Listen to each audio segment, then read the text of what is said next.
In this video, I'm going to look at some newspaper articles that mention cesarean surgery in Singapore in the 1950s. So in this time, we see that cesarean was quite a scary operation.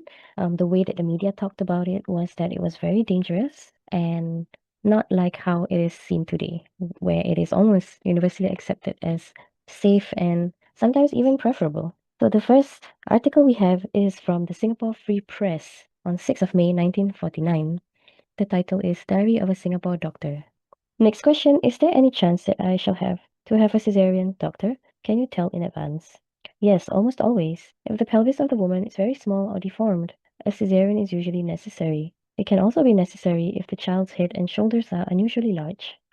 Since you are asking so many questions, it may interest you to know that let me correct this, people with dwarfism almost invariably have to have a cesarean operation because their heads are so large and their hips are so small. Any more questions? The next article is from 3rd of June 1950. Fed to see banned film. Fed is the Federation of Malaya. Secrets of Life, a hygiene film banned by the film censor, has been approved for public exhibition in the Federation of Malaya by the Appeal Board. The censor banned Secrets of Life on the basis of its graphic detailing of venereal disease and caesarean birth. The censor believed that some of the venereal diseases and caesarean birth sequences were horrific, in quotes, and carried a message that would not apply to the population in Malaya. So here you can see that caesarean was seen as horrific and graphic. In the Straits Times, 19 June 1955. Title, New Drug Failed to Save Mother's Life. Although a new drug, Malaya, was administered to a woman before a caesarean operation, it failed to save her life after a stillborn baby was delivered. A Singapore inquest was told yesterday. Hua Meng Yong, aged 45, died in the Kandang Gerbau Maternity Hospital 4 hours after the operation early on April 13. Dr. T.H. Lien, who performed the operation, testified that Pua had a hemorrhage and she could not breathe properly. But just before the operation, her condition improved.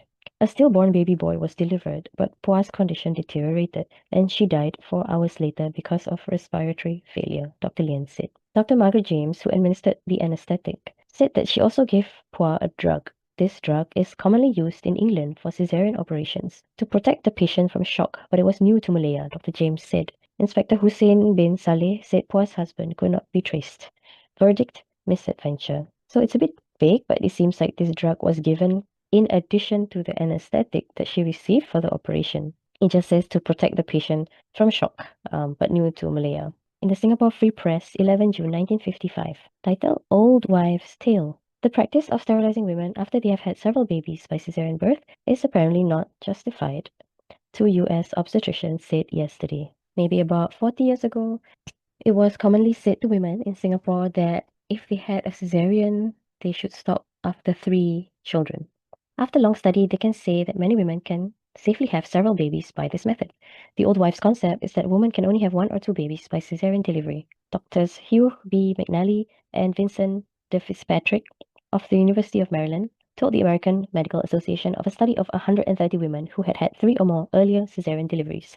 They were now seeking evidence to confirm or refute the need for what they called the common practice of sterilizing women after a few such deliveries.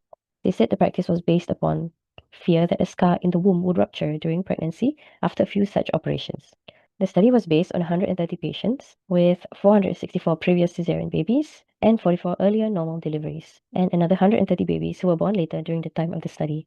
More than 60% of the women had had more than 4 cesarean deliveries. 30 women had had 5, 9 had 6, 5 had 7, 1 had 9, and 1 had 10 cesarean deliveries. They said the number of pregnancies had begun to drop sharply after about 3 cesarean births for reasons not explained. Among possibilities were earlier sterilizations, natural sterility, or fear of repeat operations. Their studies were based on women in 18 United States and 2 Irish hospitals where sterilization is forbidden unless diseased tissues could be proved. 1955. Wow, I cannot imagine 10 cesarean operations.